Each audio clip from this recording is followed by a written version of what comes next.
All right, hello everyone, and welcome to Digital Horses to Horsepower. We are still waiting on a few participants, so as we wait, I'm going to share a little video that our friend Annie Fletcher has prepared for us, talking about or singing about the museum. So hold on just one second.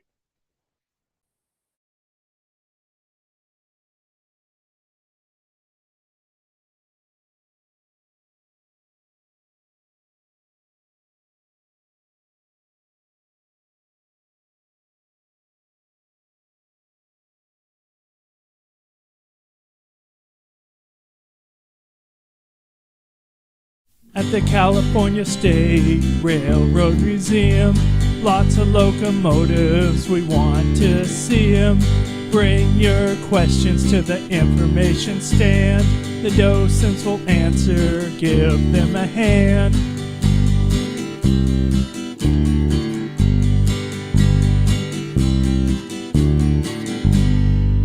The catboard so mighty, did it run on oil when it crossed on her pass with its toil? Where was it built? How much did it weigh? What was it like when steam ruled the day?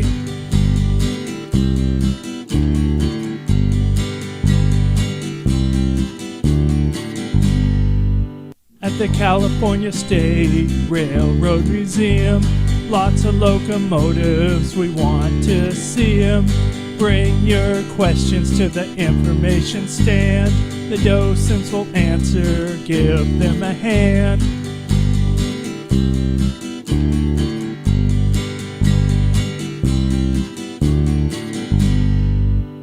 Virginia and Truckee 260, how much could it pull? How fast could it go? Virginia and Truckee engine would shine in the sun. Virginia and Truckee's a railroad you can still see run.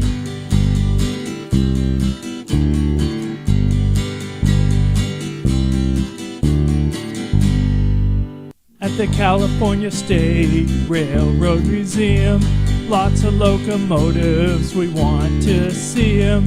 Bring your questions to the information stand. The docents will answer, give them a hand.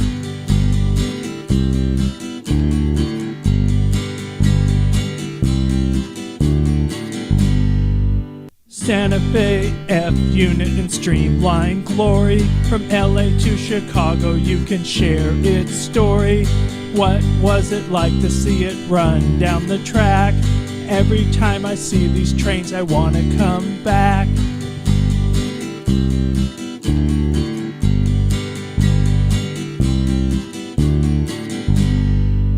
At the California State Railroad Museum, lots of locomotives, we want to see them.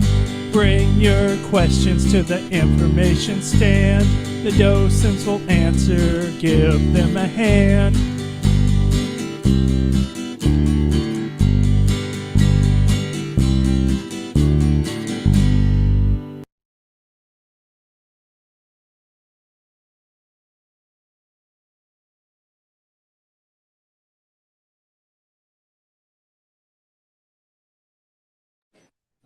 All right, hello.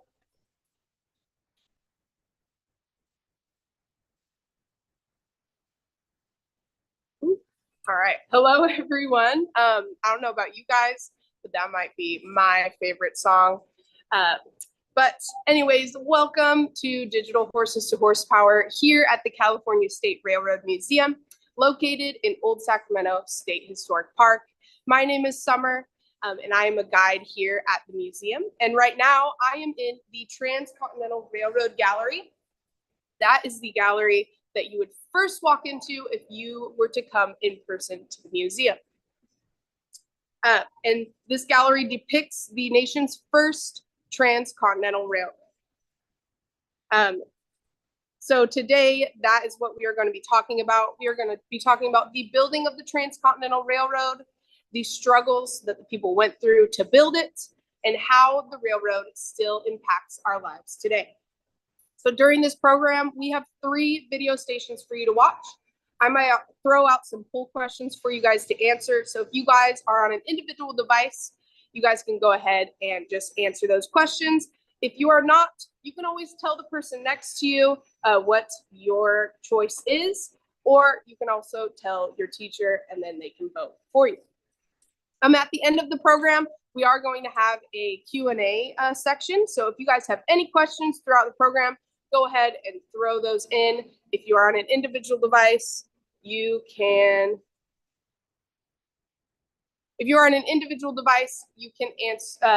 ask those questions, put them in the Q&A. If not, you can always tell your teacher, write them down, and then let your teacher know what those are. So I first want to start off this program asking if anybody has heard or uses the word transcontinental. If you could just use the raise your hand feature, and I want to see a raise of hands. How many people have used or have heard of the word transcontinental, because that is not a word that we use frequently. I know I use it, but to see. All right, a few of us. We can break that word down. Trans means across, continental means continent. So across the continent. The Transcontinental Railroad was the first railroad that connected the east and the west side of the United States together. Now, it wasn't the first railroad in the United States. There were actually a lot of railroads over on the East Coast, Ohio, New York, things like that, but there were not railroads on the West Coast. So the Transcontinental Railroad was a link that connects the East and the West Coast together. So that meant you could travel from New York to California or California to New York. The United States wanted the Transcontinental Railroad so bad that they hired 2 railroad companies to complete the Transcontinental Railroad. They had the Union Pacific starting in Omaha, Nebraska, and they were built out to Utah. And then over on the West Coast in Sacramento, we had the Central Pacific starting in Sacramento, about a mile away from the museum, and they built out to Utah as well, stopping in Utah. As you can imagine, building the Transcontinental Railroad took a lot of work. It took over 20,000 railroad workers to build the railroad and about 6 years of hard work to complete it. Here at the California State Railroad Museum, we like to say our lives are made of railroad stories, and we tell the stories of the railroad through the stories of people. So our first video station is going to talk about Theodore Judah, a man that had a dream of building the Transcontinental Railroad and how his dream changed life in America forever. So let me pull up this first video really quick.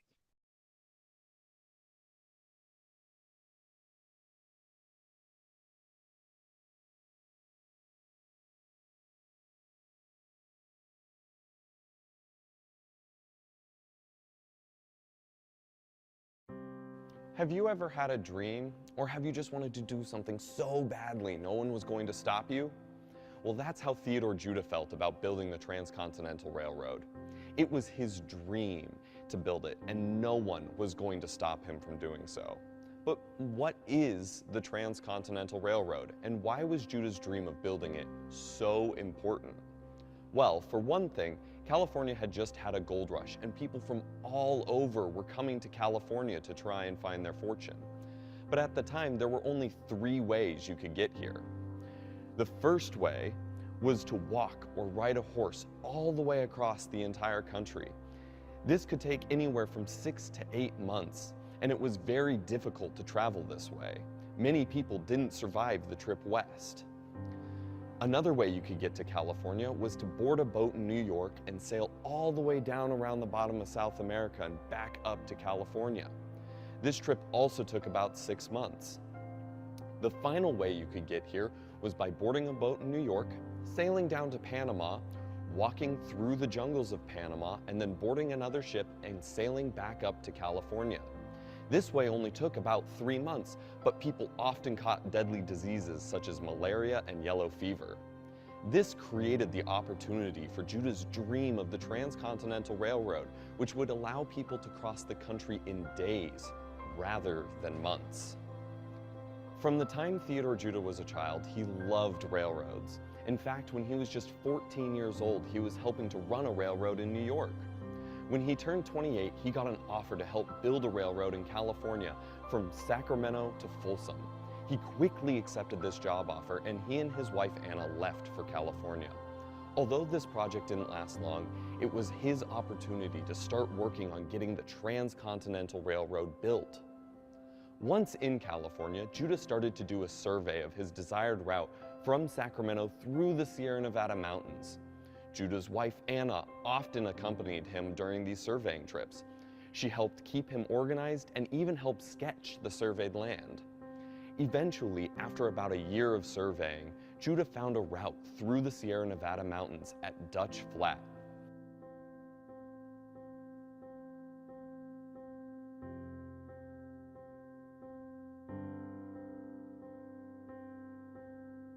Judah went to the Congress in Washington, D.C. to try and get funding to build this railroad. But unfortunately, this attempt was unsuccessful due to many different opinions on where this route should actually be. Upon returning to California, he went to San Francisco to look for investors, but again was turned away as interests lied in shipping rather than trains. Eventually, Judah received help from 4 wealthy businessmen in Sacramento named Leland Stanford, Charles Crocker, Collis Huntington, and Mark Hopkins. They would later be nicknamed the Big Four, or the Associates. They provided Judah with money so that he could complete his survey of the Sierra Nevada mountains as well as make a map of his preferred route. Now, armed with this knowledge and this map, Judah and Anna went back to Congress in Washington, D.C. once again to convince them again to build the Transcontinental Railroad. And this time in July of 1862, Judah was able to convince Congress of the need of the Transcontinental Railroad, and Abraham Lincoln signed it into law. Lincoln saw Judah's dream of the Transcontinental Railroad as a way of unifying the nation during the Civil War, a time of great division. Eventually, Judah and the Big Four split up because of a disagreement with Judah about how the project should be run. Judah, not wanting to give up on his dream, went back to the East Coast once again to look for new help completing the project. Unfortunately, on the ship ride over to the East Coast, he contracted yellow fever and passed away shortly thereafter in New York. He never got to see his dream completed, but nevertheless, his dream of the Transcontinental Railroad changed the history of California and the country forever.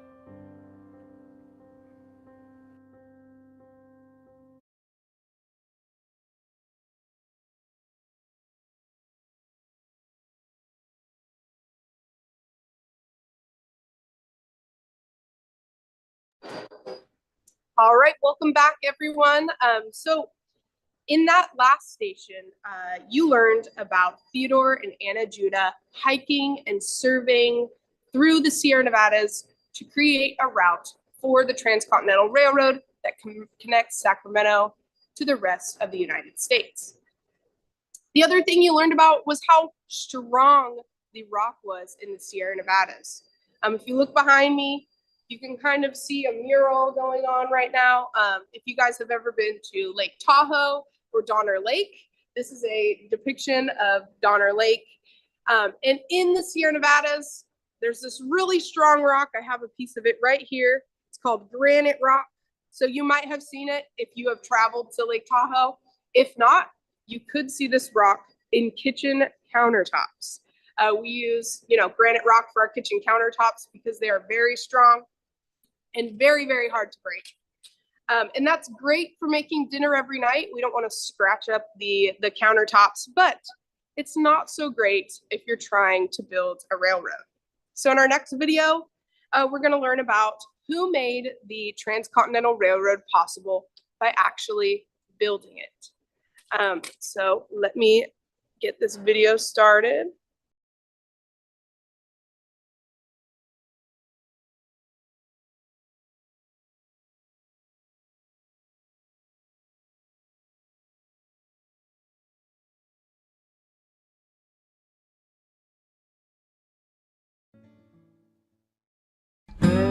Building a railroad is tough, hard work, and the Central Pacific had the difficult task of building a railroad up and over the Sierra Nevada mountain range.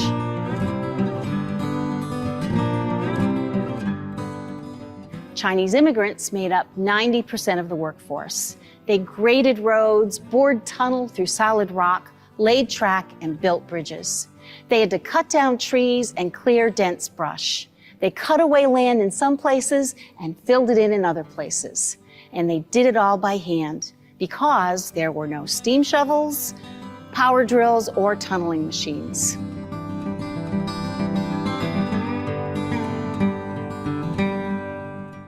Instead, they used picks and shovels, wheelbarrows, carts, and horses.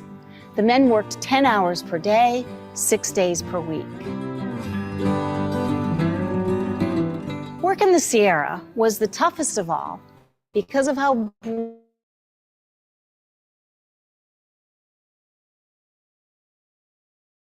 storms. 40. The snow was so deep, the men working up there built snow tunnels to get around in, but they kept working.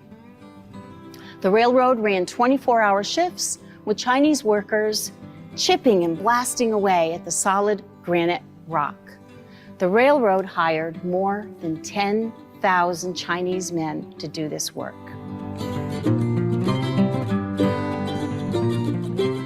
Have you ever tried to break a rock? If you have, you know it's a really difficult thing to do. Well, imagine chipping away at a mountain built of rock and building a tunnel big enough for a train to get through.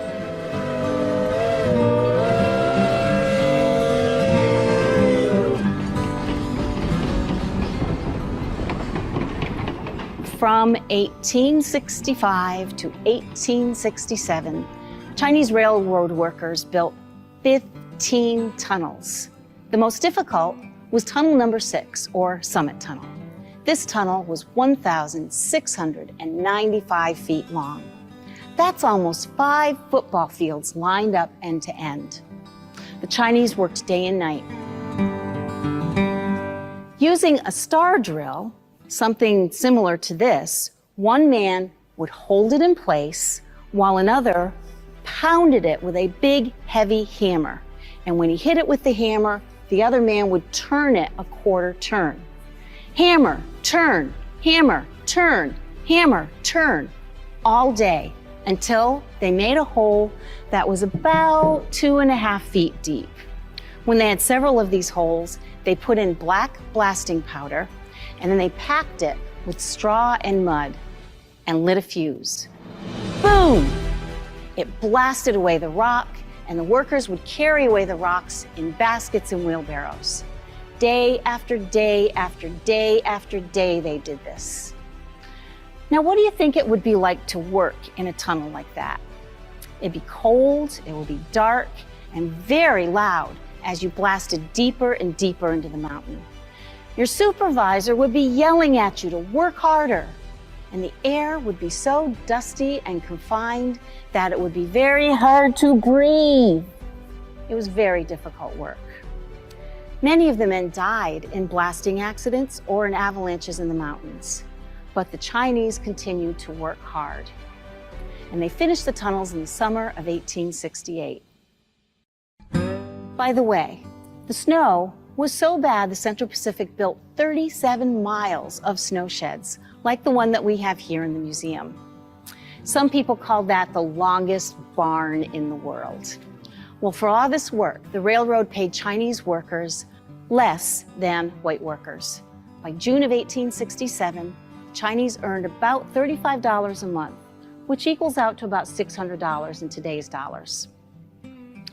White workers made more, plus the railroad paid for their food and lodging. Chinese workers wanted $40 a month and to work 8 hours a day instead of 10. When the railroad refused, 5,000 workers went on strike. It was the largest strike of its time. This was very bad timing for the Central Pacific because they had a very strict time schedule to meet. Time was money, and the more tracks they built, the more money they made. Still, they refused to pay the Chinese what they asked for, and they cut off their food supply. After a week without food, the Chinese went back to work without the raise in pay that they had demanded. But they made their point. They stood up for themselves, and it was a sign of their collective strength.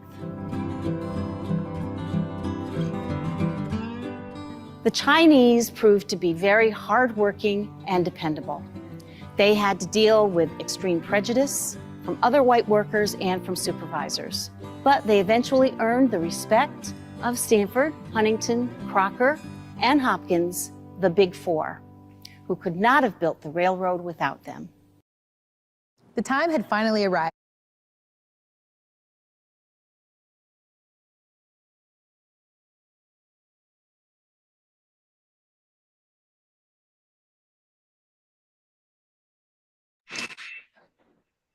All right, hello everyone and welcome back. I have changed locations here in the museum.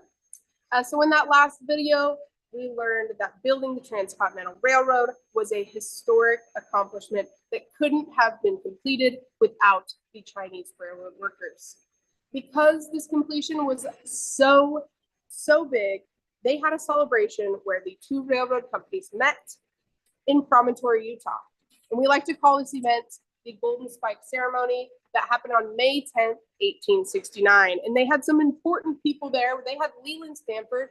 He was a part of the Big Four, if you guys remember that. He was the president of the Central Pacific Railroad. And then they had Thomas Durant, the vice president of the Union Pacific Railroad. And they were there and they tapped in some ceremonial spikes. And they were very, very happy that the railroad was completed.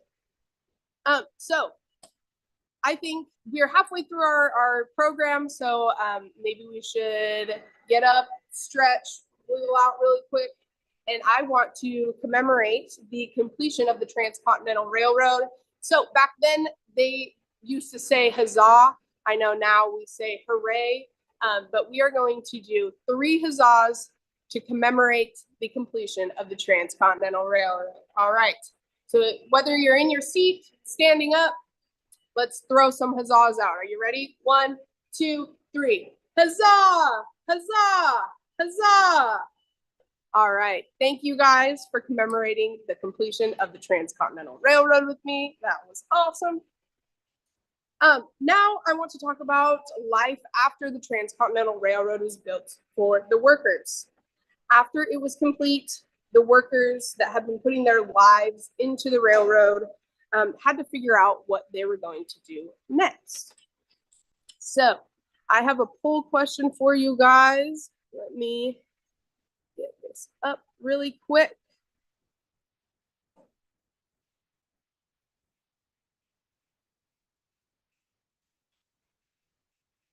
Let's see.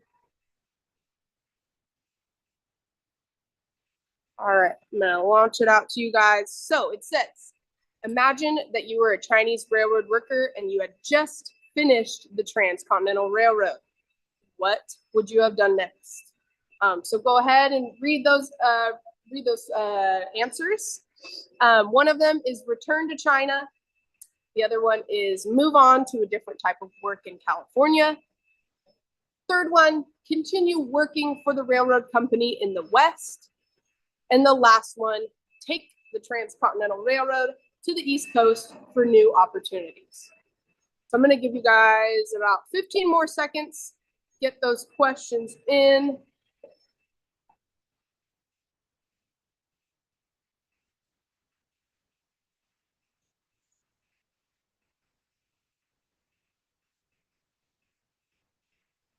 Three, two, one. All right.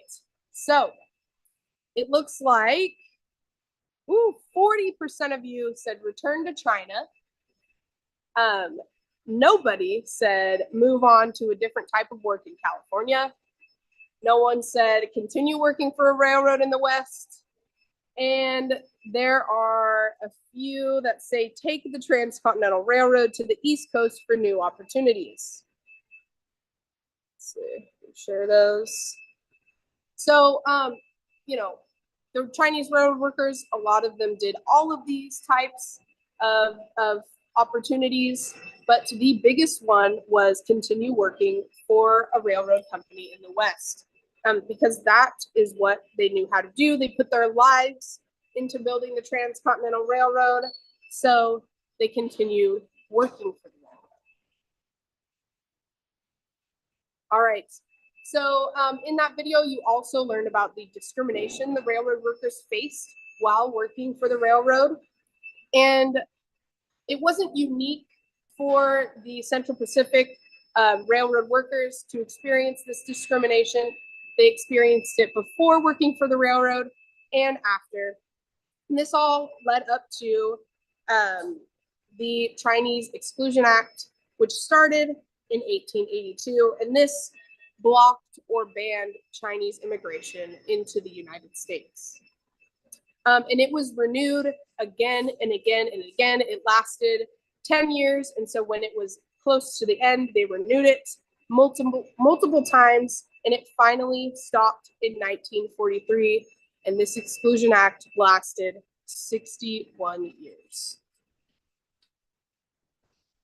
So as we talk about how the Transcontinental Railroad impacts our lives today and before, it is important to remember the railroad workers that made that possible and the struggles and hardships that they went through. So in our final video station, we're going to learn about agriculture, and the Chinese railroad workers went in and started doing that type of work as well. And we're going to talk about the railroad making agriculture in California really take off and start booming, and became much more profitable than ever before. And then also, this is the last chance for the Q&A. So if you guys have any dying questions you want to ask me, go ahead and tell your teacher or enter those into the Q&A. All right, let me pull up this last video.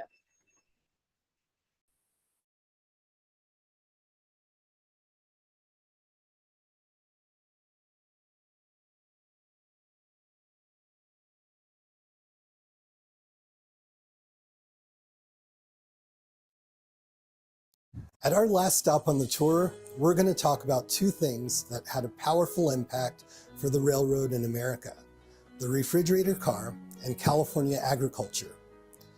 After the completion of the Transcontinental Railroad, hundreds of people could travel by train from New York to California in about 7 days. What do you think California could send back to the East Coast? It wouldn't make much sense to send back empty train cars. How about produce? In California, the milder climates allow us to grow lots of produce year-round. Fresh fruits and vegetables like lettuce, broccoli, and oranges could be all packed into these empty boxcars and travel by rail back east. This opened the market for California farmers to feed the nation. After a week in a boxcar, the produce wouldn't be so fresh.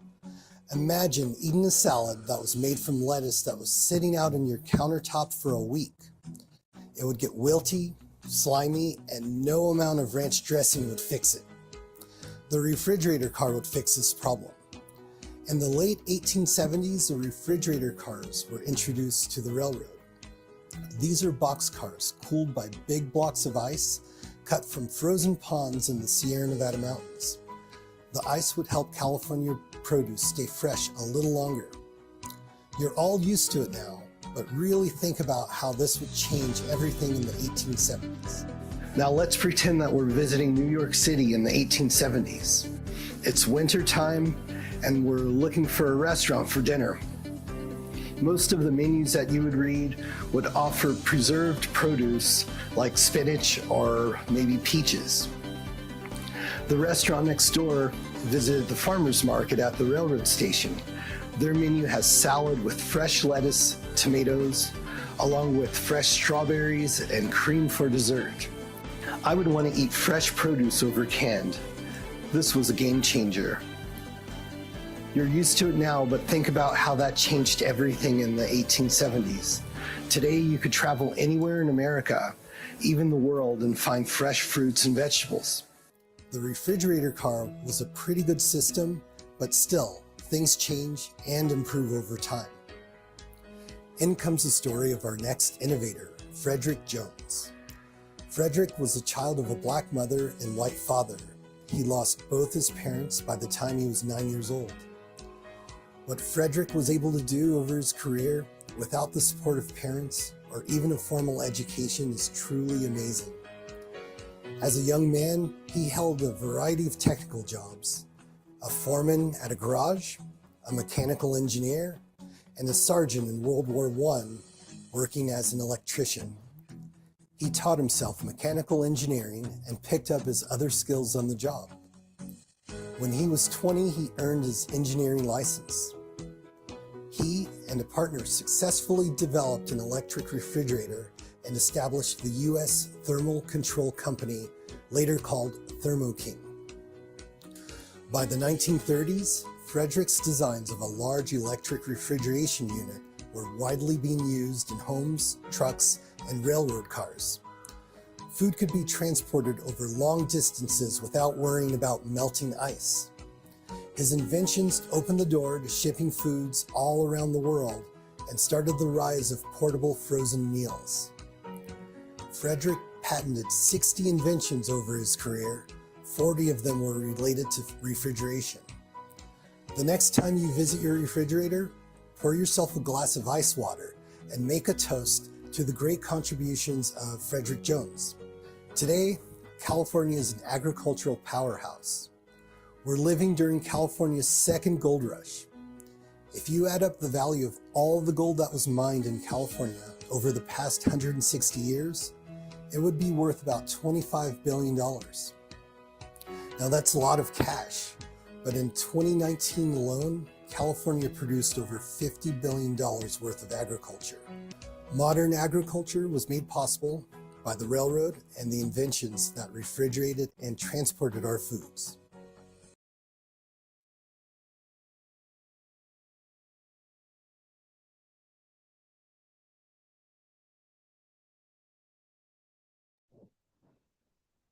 All right. Woo. Hello again. Welcome back. I am now in the Great Hall of the California State Railroad Museum, and this is probably my favorite place because this is where you could see all or most of our exhibits and our train cars. Super, super cool. I can turn it. Never been here. This is what you would see. And this car behind me, you can see the green one that I'm pointing to, that is a very, very important train car. That is the commissioner's car, and we have it on loan from the Nevada State Railroad Company, or the Nevada State Railroad Museum. And this train car is super, super important because Leland Stanford actually took this train car up to the Golden Spike ceremony on May 10th, 1869. So it's super, super cool that we have it in the museum.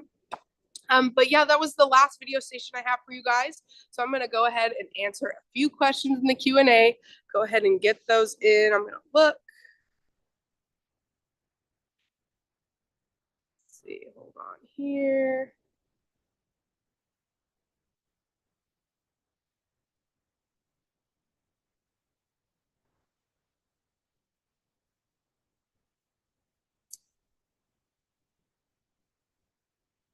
What was the most famous train?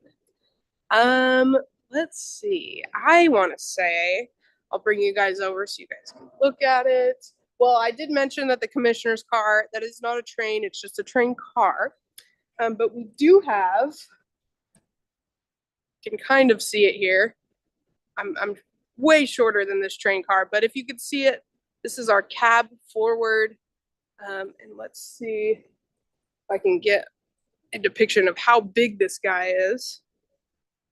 Woo. You can see it goes all the way down this hallway. It's over 1 million pounds. It is a very, very, very heavy, very, very tall. Like I said, I would say that a lot of people that come in the museum, they ask about this train car or this locomotive. All right, I'm gonna answer a few more questions. Let's see. Did the past have dynamite? So I'm assuming that you're referring to the Chinese railroad workers, and then when they would blow up that Granite Rock. Back then they had black powder. So when they used the star drill and they hammered those holes, they would fill the holes with black powder, and then they would light a fuse and it would make an explosion and blow up that Granite Rock. So it wasn't necessarily dynamite. It was black powder that creates explosions. Let's see. Someone asked, what is my favorite train? I will turn you guys around. I like this question a lot. If you guys can see this train right here, it has a number 1010 on it. That is the Granite Rock 1010. And I personally like this train because if you can see, there's a few red specks on it. The train actually used to be red and they painted it black. And the story behind it, the Death Valley Scotty, there was a man, he wanted to break the world record of taking this train from Los Angeles all the way to Chicago. And he beat the record by 13 hours, 44 hours, and 42 minutes, I believe. That was the record-breaking time. So he took this locomotive up there. All right, I'm going to answer one more question.